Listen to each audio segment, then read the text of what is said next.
Hello and welcome to the third of the ITN 2018 webinars from the Irish Marie Skłodowska-Curie office. My name is Elena Martinez. I am the national contact point for the Marie Skłodowska-Curie program in Ireland, based in the IUA with support from the Irish Research Council.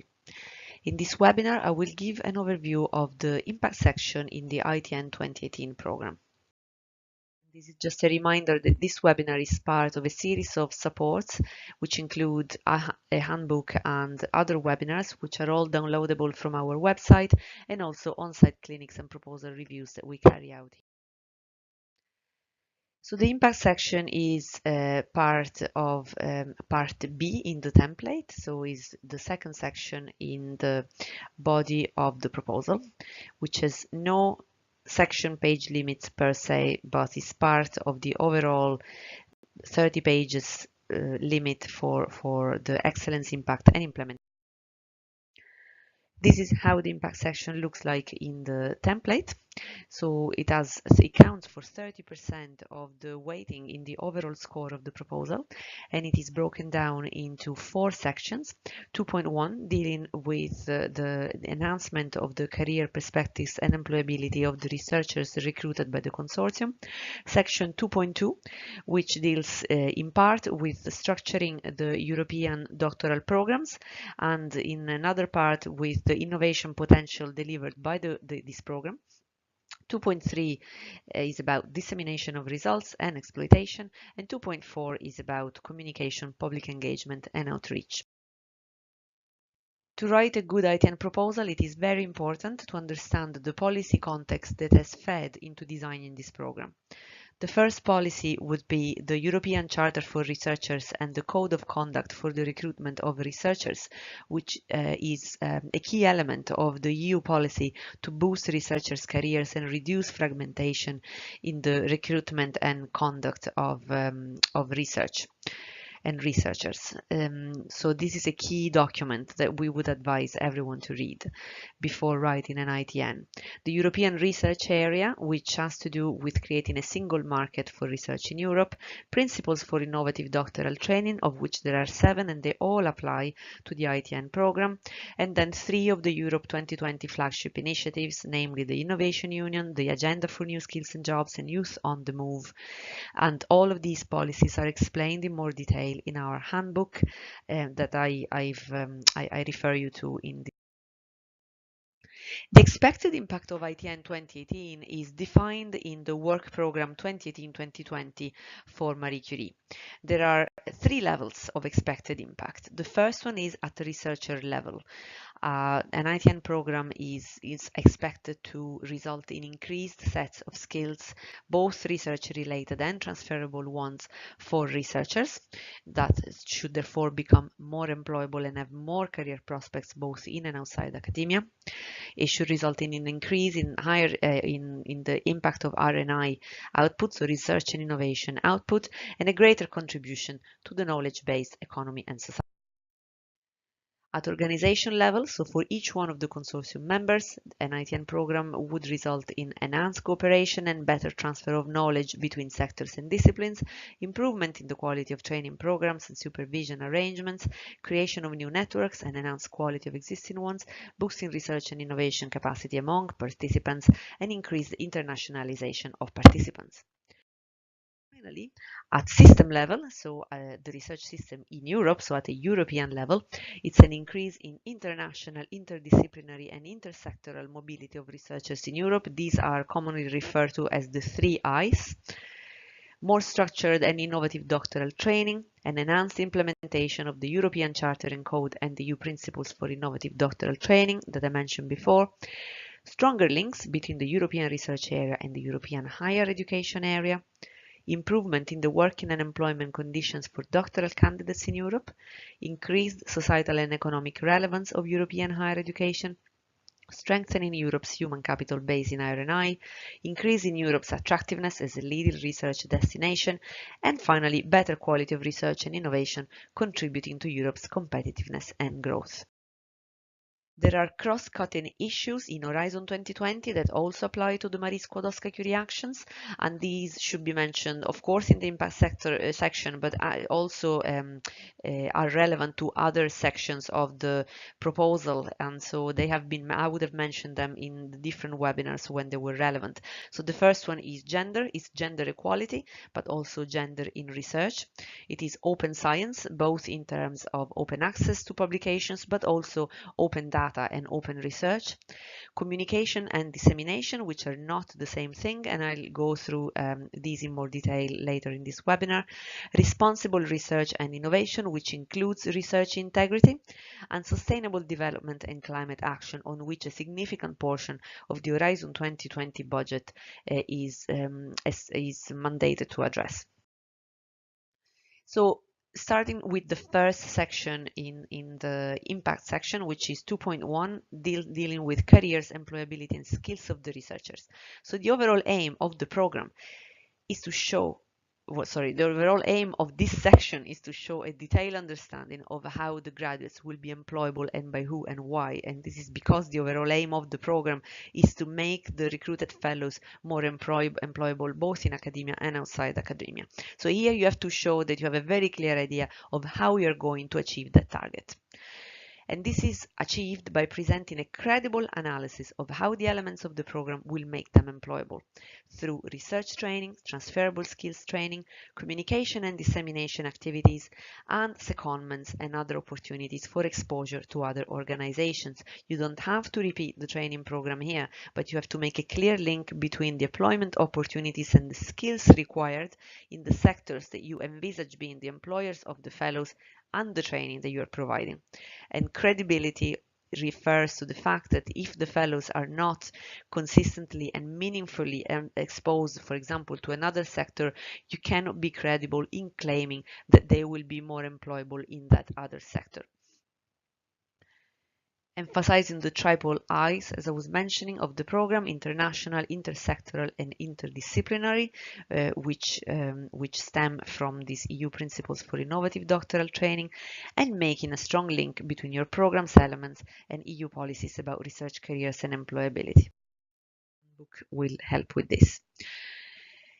The section 2.2, moving on to section 2.2, this section overall can be broken down, and we advise that you do, into 4 subheadings, 3 of which deal with structuring research training, and 1 of which deals with the innovative potential of your program.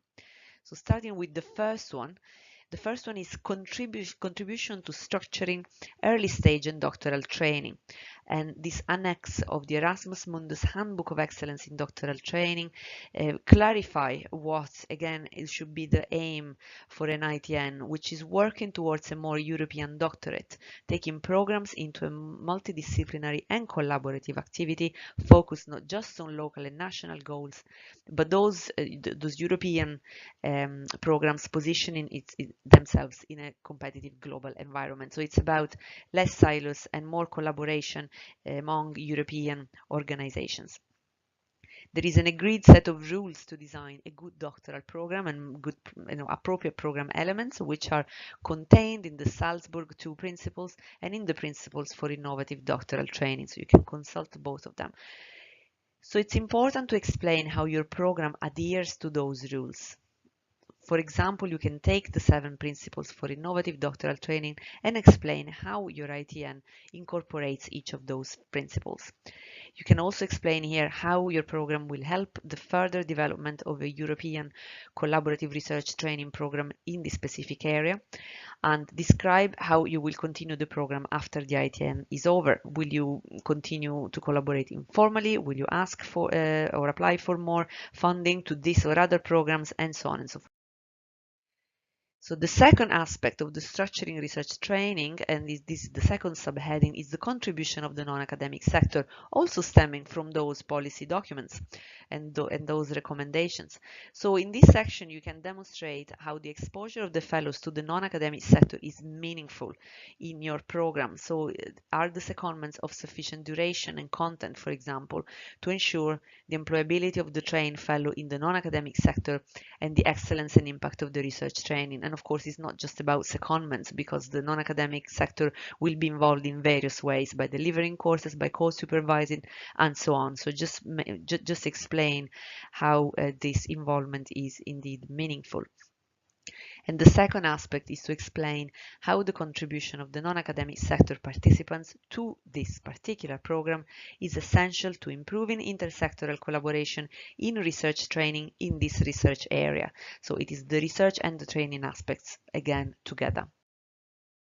So the third subheading about structuring research training in Europe is only really relevant to EJD, which is about developing a sustainable joint degree structures. So the key policy goal in European joint doctorates is to overcome differences and fragmentation in doctoral training across Europe and bring in a degree of consistency, and this can be found in the Erasmus Mundus document.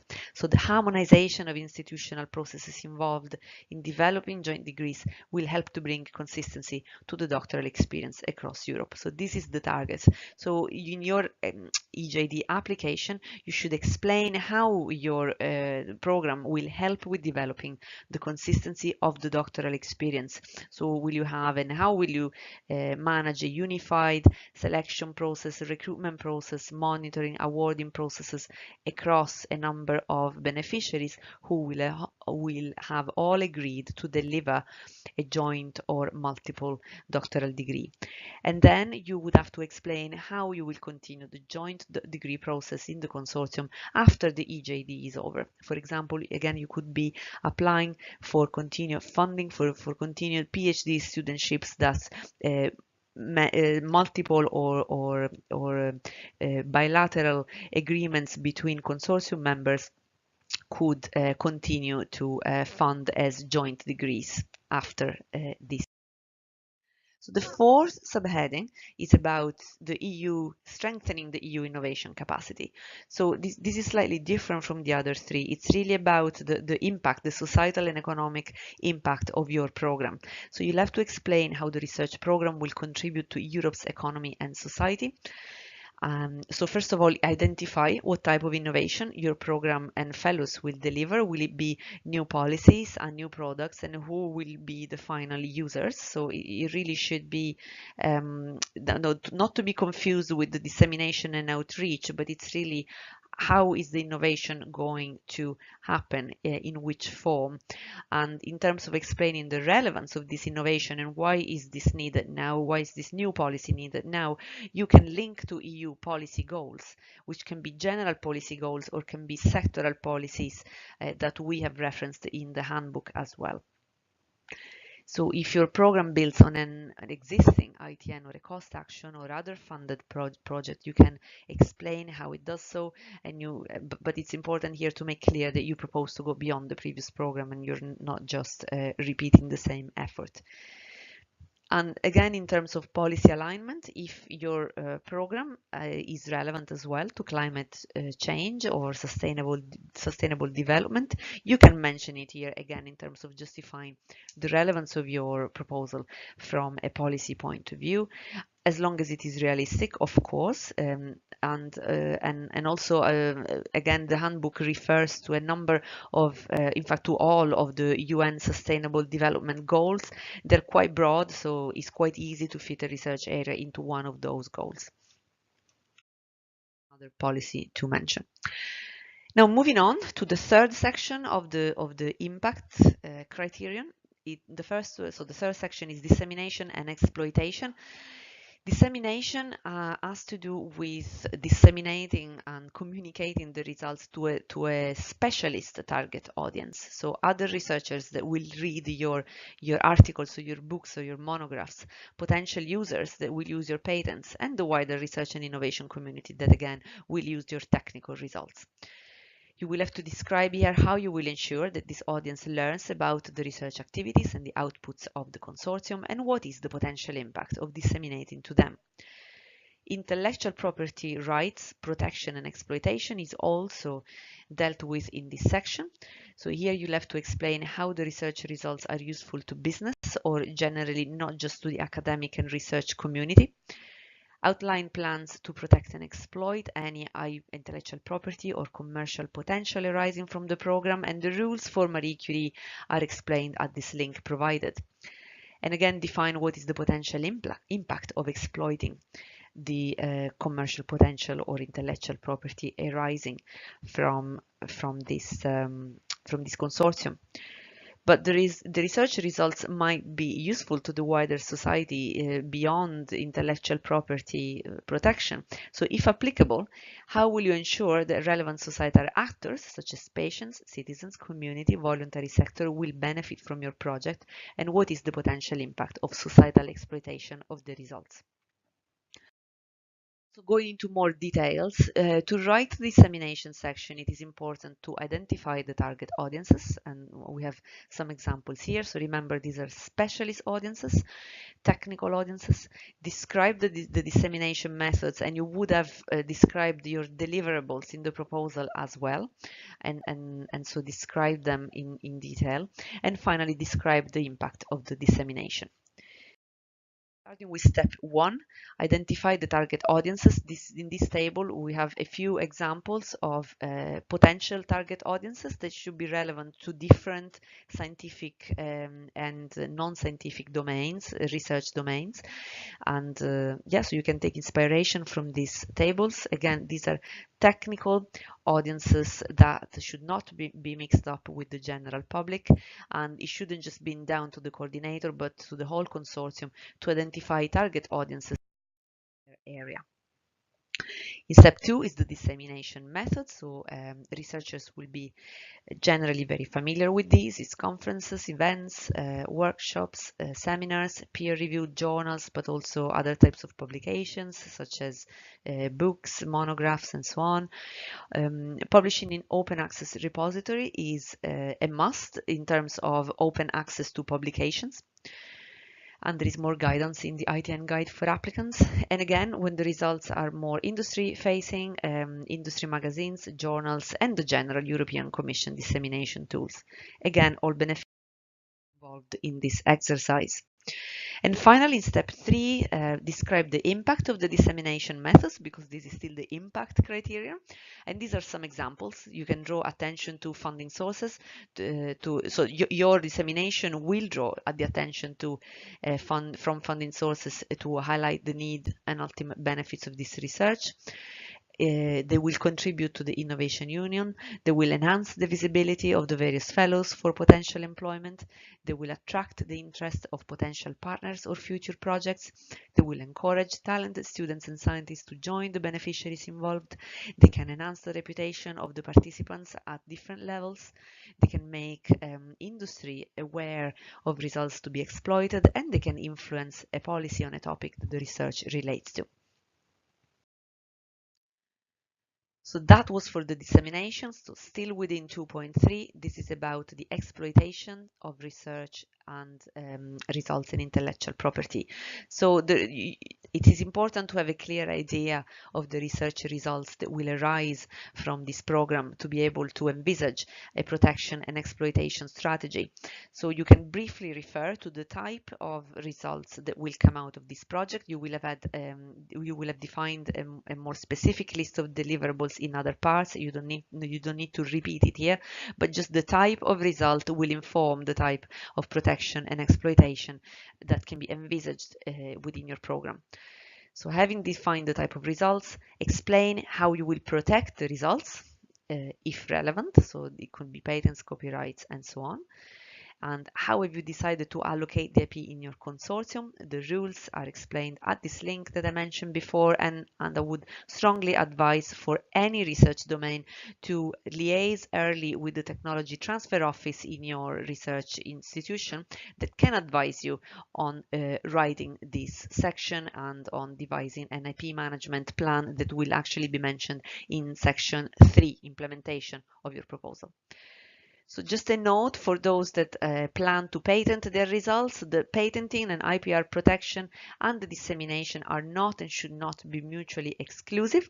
The results can be, for example, published after they are patented. So results can be made publicly available after appropriate IP protection has taken place. Again, the research office and technology transfer offices of your institutions are very competent to advise you on writing this section. So the step 3 of this section would be to explain how you will exploitation does not necessarily require protection, however. So exploitation of explain the ways in which the IP, protected results or not, will be exploited, and what is the impact of exploiting in this way, and how will the exploitation be managed in the consortium. And again, the TTOs in the organization are vital advisors and help in this case. So the table has a few exploitation examples, which, as I mentioned, do not always require protection of the results and should apply to different research fields. Open research data, I would mention this, it is another way of exploiting results in the sense that it makes them available to other researchers to be analyzed and used. This is encouraged, however, it is not mandatory, so you can opt out of the open data plan pilot. So this is up to you, but it can be included in terms of exploitation of results. So moving on to the last section of the impact criterion, it is about communication and public engagement, and again it is advised that you deal with these two aspects separately. So communication is one way from the sender to the receiver. The target audiences are similar in communication and public engagement, but in so they're generally the general public, school students, patients, and so on. So it is a non-specialist audience. However, again, in communication, it's sender to receiver one way, while in public engagement is two ways, and I will define this later.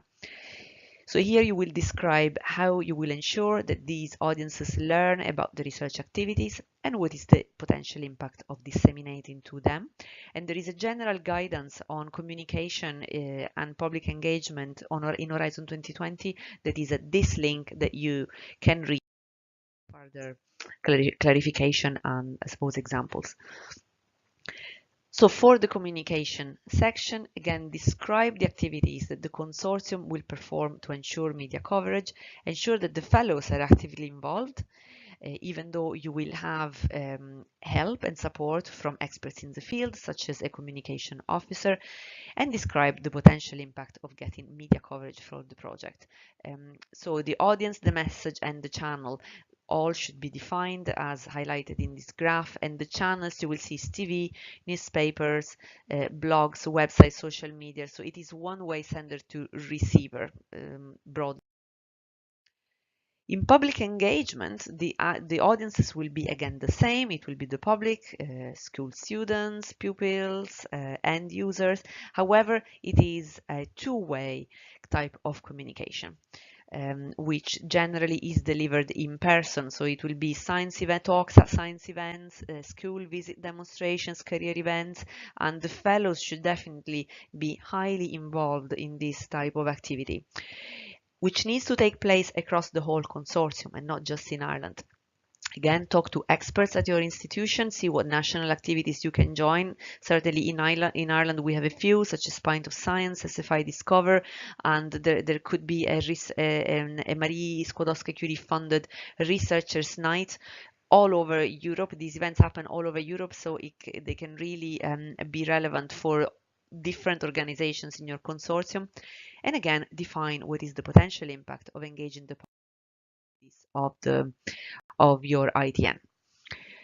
So tips for both the dissemination and communication and public engagement is to have quantifiable targets to measure the effectiveness of all these activities. Quantifiable targets meaning be very clear that you will, for example, expect the fellows to publish at least 2 high impact papers per year and to attend at least 1 international conference a year, and to again attend or organize or participate in at least so many outreach, communication and public engagement activities per year. So this is a good thing to have in the proposal.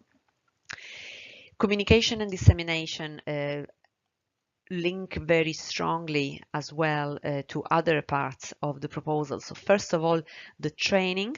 If your fellows will be heavily involved on all these dissemination communication activities, and they should be, then a point should be made in section 1.2 that this will be part of their training plan.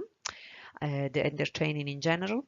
So in section 3.1, there should be a description of these activities in terms of a specific work package, and all these activities should appear in the Gantt chart. And finally, there will be these activities need to be managed. So there will be parts of the supervisory committee or even officers in charge of overseeing these activities and the related procedures. So this is the end of this overview of the impact section of ITN 2018. Thank you very much for your attention. If you have any questions, please email us at mariecurie@iua.ie. We will address your question and we will add it to our full frequently asked questions document that will be made available on our website. Thank you and good luck.